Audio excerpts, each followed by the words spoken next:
Más de 200 millones de dólares en armas, fusiles, misiles y hasta bombas con el poder de destruir un convoy. Fue lo que el Harfuch encontró en el rancho de la operadora del CJNG, luego que la detuvieran en un operativo sin precedentes. Pero ¿cómo logró esto el Harfuch? ¿Qué más ocultaba en ese rancho? Quédate hasta el final del video y descubre qué fue lo que encontraron en ese rancho.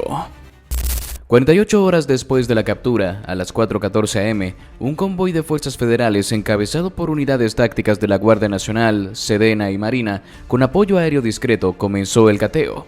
Nadie lo sabía en ese momento, pero lo que se estaba por descubrir ahí no era solo otro escondite del CJNG, era el núcleo blindado de una red logística paralela, una de las que no había registro previo, ni siquiera en los archivos de la DEA. El rancho no tenía nombre, ni en la entrada ni en los registros agrarios. Para llegar, los equipos de asalto debieron transitar más de 3 kilómetros en vehículos todoterreno a través de una brecha natural sin acceso vehicular tradicional. La fachada era engañosa. Una casona sencilla de 2 plantas, techos de teja, bodega lateral y establos vacíos. Pero al rodear la propiedad, los drones de reconocimiento térmico revelaron estructuras subterráneas con zonas de calor intenso. Esa fue la primera señal de que aquello no era una casa rural, sino una instalación oculta con propósitos completamente distintos a la ganadería. Cuando los agentes ingresaron no hubo resistencia. El sitio estaba vacío, no había personal de seguridad visible, pero en el ala norte de la bodega, detrás de un muro que parecía parte del sistema de riego, se activó una compuerta electromecánica sellada con códigos digitales. Tardaron casi 30 minutos en forzarla sin activar mecanismos de autodestrucción. Lo que hallaron detrás fue descrito en el informe de campo como la armería más sofisticada jamás registrada fuera de una base militar. En ese sótano iluminado con lámparas LED y vigilado por un sistema de cámaras internas, se apilaban docenas de contenedores metálicos con sellos térmicos y códigos de trazabilidad borrados. Dentro de ellos, rifles Barrett, lanzagranadas M32, fusiles Steyr AUG, ametralladoras M249 y más de 80.000 cartuchos de munición calibre 7.62 y .50 BMG.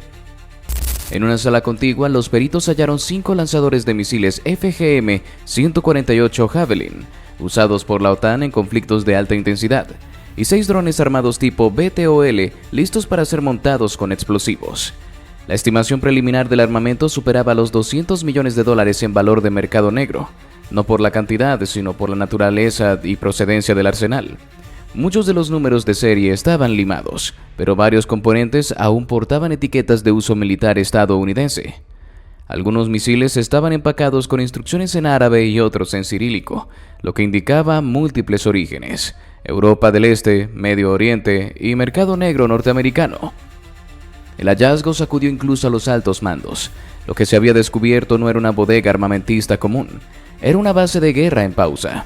Pero lo más inquietante no fue el armamento, fue lo que hallaron en la sala de control adyacente al sótano, en un pequeño módulo de acero reforzado con 2 servidores en funcionamiento. Allí, entre cables de fibra óptica y sistemas de respaldo eléctrico autónomo, se ejecutaba un software desconocido hasta ese momento: Aurora X. No había ninguna mención a ese sistema en bases de datos abiertas o de inteligencia criminal. Era un sistema de gestión de rutas, criptotransacciones y encriptado logístico similar al ya conocido Z-Cloud, pero con una diferencia crítica. Aurora X no coordinaba desde nodos urbanos o redes sociales, se operaba exclusivamente desde entornos cerrados, sin conexión a internet, y sus paquetes de datos eran transferidos físicamente mediante discos duros cifrados. Era en esencia una red de fentanilo completamente aislada del resto del sistema del CJNG.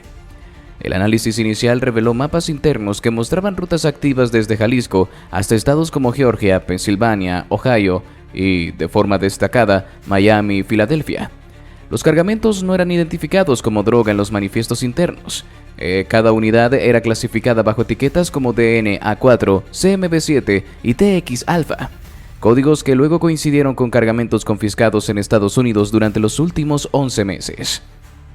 La red operaba por medio de empresas fachadas registradas en Tijuana, Ensenada y McAllen, Texas, con vehículos adaptados que usaban placas oficiales falsas, exactamente como las encontradas en la vivienda de Magdalena.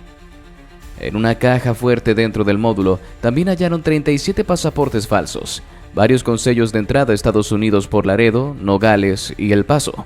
Junto a ellos una libreta con anotaciones manuscritas y códigos que, al cruzarse con la información del CENFI, arrojaron algo que ningún informe anterior había detectado. Existía una segunda línea de tráfico que no usaba los corredores habituales del CJNG. Era una red interna, diseñada y ejecutada por operadores bajo control directo de María del Rosario, que respondían exclusivamente a ella. La estructura había sido montada durante los últimos 3 años, con sus propios recursos, rutas, bodegas y códigos operativos. En la jerga interna se le conocía como la Línea H, una subdivisión secreta que manejaba exclusivamente fentanilo de laboratorio, en presentaciones líquidas y en polvo, con destino final en clínicas y distribuidores de alto perfil en Estados Unidos. Ese hallazgo cambió por completo el panorama, porque mientras las autoridades creían tener identificado el esqueleto logístico del CJNG, esta línea H demostraba que existían células paralelas, creadas para sobrevivir incluso si la estructura principal caía. En palabras de un analista de la DEA que participó en la revisión, no es una extensión del cártel, es una mutación del cártel. Y al centro de esa mutación estaba la figura de María del Rosario, quien no solo articulaba envíos, sino que diseñaba estructuras paralelas. Su rancho no era solo un punto de almacenamiento, era el corazón de una red que operaba como una empresa farmacéutica clandestina, militarizada y descentralizada. Las autoridades mexicanas, en coordinación con el FBI y la ATF, sellaron el rancho bajo una alerta de máxima seguridad. Los drones siguieron sobrevolando la zona durante 72 horas consecutivas. En los días siguientes se detectaron al menos 3 intentos de acceso no autorizado al perímetro. Uno de ellos fue repelido por un grupo de reacción inmediata. Otro dejó rastros de pisadas que desaparecieron a 100 metros del rancho, en dirección al bosque cercano. Se activaron órdenes de búsqueda en los municipios colindantes. En un operativo secundario, una camioneta abandonada fue hallada con 3 cadáveres en su interior, todos con disparos en la cabeza. Según un reporte preliminar, eran operadores enviados a borrar evidencia. El hallazgo del rancho también reactivó carpetas de investigación en Baja California, Sonora y Tamaulipas. Se descubrió que varias de las empresas utilizadas para mover el fentanilo desde el occidente del país estaban registradas a nombre de socios vinculados con antiguos mandos municipales. Incluso uno de los domicilios coincidía con la oficina de un exdiputado local que había sido investigado en 2020 por lavado de dinero, pero cuyo caso había sido cerrado por falta de pruebas.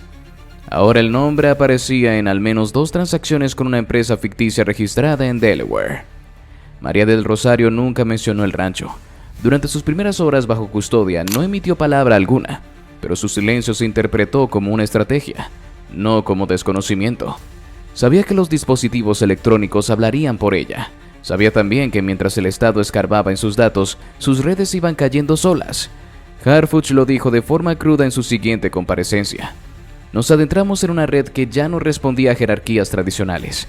Esta red no hablaba, procesaba. Y mientras más avanzamos, más evidente es que el CJNG no es solo un cártel.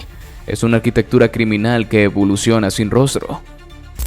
El rancho fue desmantelado pieza por pieza.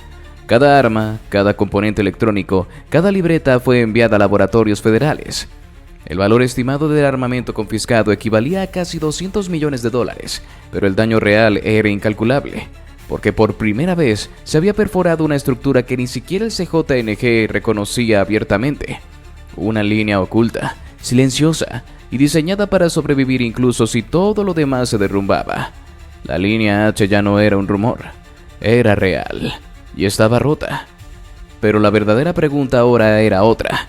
Si María del Rosario había creado todo esto desde la sombra, ¿cuántas otras señoras están aún en movimiento? ¿Cuántas otras redes como estas están activas, esperando no caer por la fuerza sino por error? El 9 de mayo, mientras el rancho de María del Rosario seguía acordonado por fuerzas federales y drones del CENFI, seguían sobrevolando la zona de Teuchitlán. Una serie de algoritmos ejecutados por el equipo técnico de la Sedena logró finalmente romper la segunda capa de cifrado contenida en uno de los discos duros hallados en la vivienda de Magdalena. No fue un acceso común. El sistema tenía una estructura de defensa basada en fragmentos de código binario distribuidos por zonas horarias. Era un sistema que borraba los datos y detectaba actividad prolongada desde una misma dirección IP. El equipo usó una red de espejos en servidores ficticios para simular acceso desde múltiples puntos del continente. Tras 11 horas continuas de ejecución, se abrió una carpeta etiquetada solo como ABAC.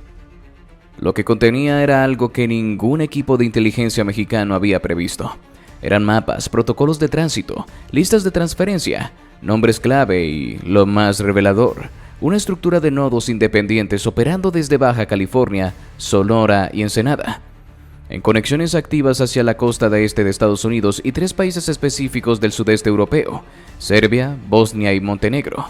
El nombre de uno de los archivos fue lo primero que desató la alerta en la sala: Kripta-Val K2, un término que ya había sido registrado en una alerta internacional de la Interpol por tráfico de armas en puertos de Rijeka y Ploče. Pero aquí no se trataba de exportación de rifles, se trataba de intercambio directo entre cárteles mexicanos y operadores logísticos de los Balcanes. El informe fue llevado directamente al escritorio de Omar García Harfuch a las 7:10 de la mañana. Tras leer las primeras 10 páginas, pidió a su equipo cerrar todas las puertas. Nadie entraba, nadie salía. En la pantalla principal del cuarto de guerra, la red de María del Rosario se transformó en un sistema nacional de transporte a una red internacional con características empresariales. Cada nodo estaba marcado con 3 códigos: el de ingreso, el de control de calidad y el de activación. El equipo técnico confirmó que se trataba de puntos de transbordo, donde el fentanilo era ingresado a laboratorios clandestinos en Tijuana, reempaquetado como productos sanitarios y luego trasladado a centros logísticos de exportación en Baja California.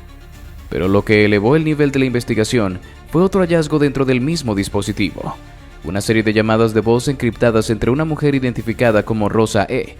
y un operador con acento del este europeo, confirmando que los pagos por criptomonedas se hacían cada 19 días a través de nodos virtuales anclados a cuentas espejo en Eslovenia y Albania.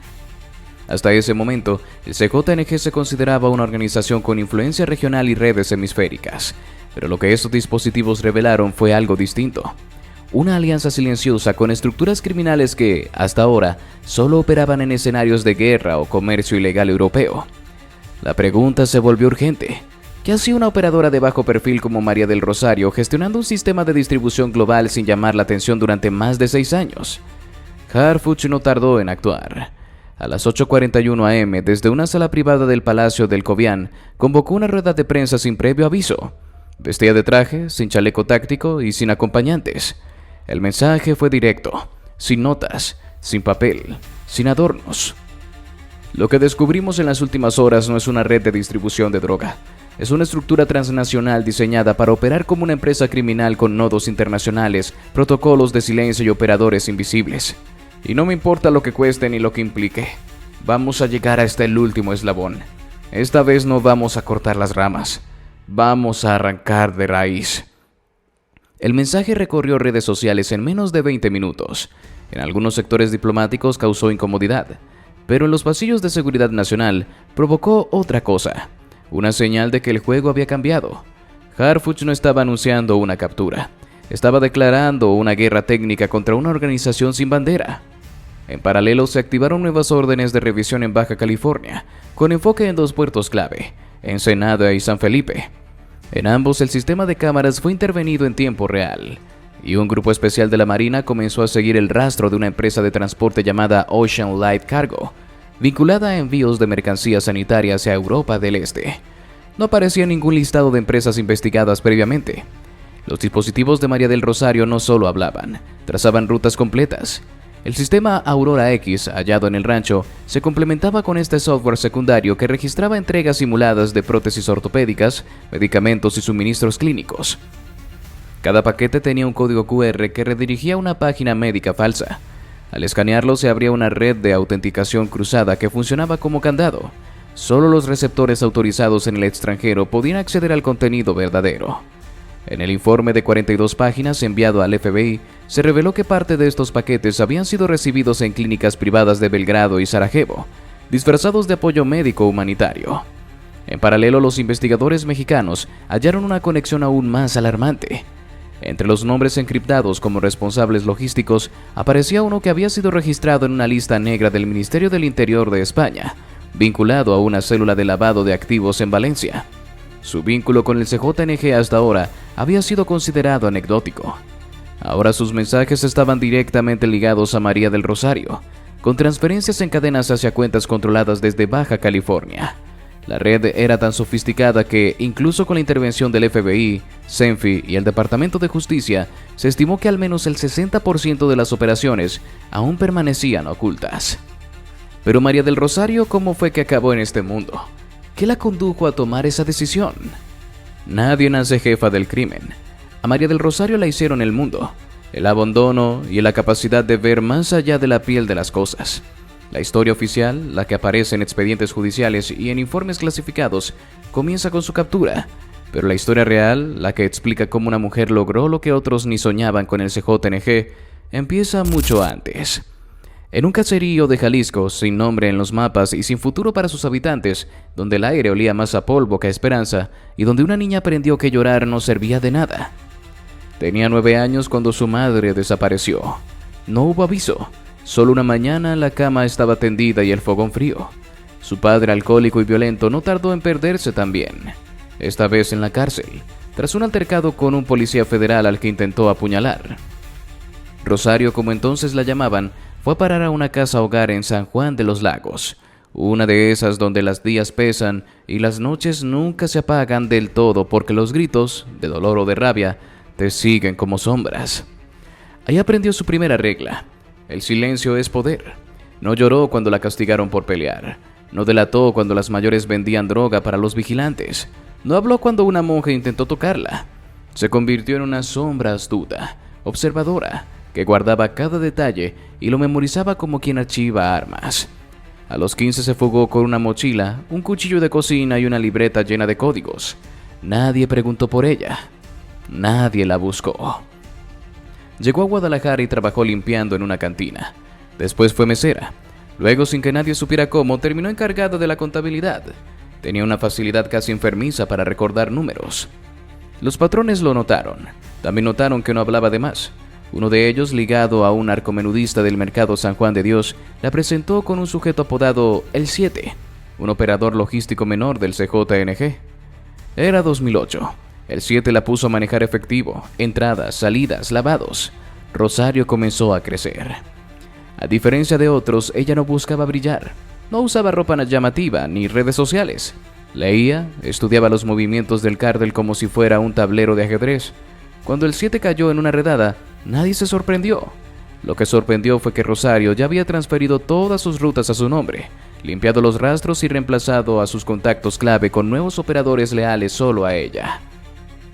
Fue entonces cuando uno de los grandes del CJNG la llamó directamente. Sabemos que fuiste tú, pero también sabemos que ahora esas rutas funcionan mejor que antes. Quédate. Ese fue su bautismo, pero aún no era jefa de nada, solo una sombra eficiente, peligrosa en el anonimato. Lo que la catapultó fue la guerra de plazas en 2011. Mientras los demás jefes peleaban por control de territorios a base de fuego, Rosario hizo algo más sutil. Controló las bodegas. Manejar el almacenamiento es manejar la continuidad. Sin bodegas seguras no hay droga, sin droga no hay dinero. En 6 meses todas las rutas hacia Tepic, Colima y Zacatecas operaban bajo su control logístico. Y nadie fuera del círculo más cerrado conocía su cara. Usaba intermediarios, disfrazaba las comunicaciones, eliminaba cualquier dependencia digital. Fue la primera en sugerir que dejaran de usar aplicaciones cifradas en los teléfonos y se migraran a un sistema de entrega física de datos. El modelo Aurora nació en un garaje de Tepatitlán. Una laptop, una torre blindada, un software que ella misma supervisó junto con un ingeniero que luego apareció colgado en una azotea. Nadie volvió a preguntar quién había diseñado ese sistema. A mediados del 2015, un convoy del CJNG fue interceptado en Aguascalientes. Cayeron 12 hombres, pero ninguna de las placas correspondía a vehículos del cártel. Nadie entendía cómo se habían mimetizado tan bien. Rosario sí. Había montado una red de clonación vehicular con empresas fachada en Tijuana, que vendían a través de agencias falsas. Cada vehículo era un fantasma, imposible de rastrear, pero el poder no es gratuito. En 2016, su hermana menor, la única persona que la conectaba con algo parecido a la familia, fue secuestrada por una célula rival que intentaba presionar a Rosario para liberar una plaza. Les dijo que no negociaba con amenazas. 3 días después, la cabeza de su hermana apareció en un barril. Y Mariano lloró. Se encerró durante 2 días. Al tercero activó una operación silenciosa que limpió a toda la célula. Fue su primer movimiento con sello personal. Una venganza quirúrgica. sin armas largas ni balaceras, solo desapariciones. Desde entonces ya no fue Rosario. Empezaron a llamarla la señora, no por edad, por respeto, por miedo. En 2018, cuando decidió crear la línea H, lo hizo en silencio, con un grupo de ingenieros, exmilitares y 3 médicos que habían sido expulsados de laboratorios por robo de sustancias. Mientras el CJNG peleaba con el cártel de Sinaloa en las calles, ella montaba un laboratorio en Jalisco que funcionaba como empresa farmacéutica. Todo estaba registrado como fabricación de suplementos. Nadie lo tocaba. El personal creía trabajar en algo legal. El fentanilo líquido salía disfrazado de tratamientos dermatológicos, el polvo como proteínas en cápsula. Durante esos años cometió su mayor acto de crueldad. En una disputa por una red de distribución en Texas, una célula de los Zetas interceptó uno de sus cargamentos y ejecutó a 3 operadores suyos. Rosario ordenó algo inaudito: capturar vivos a los responsables. Fueron 5.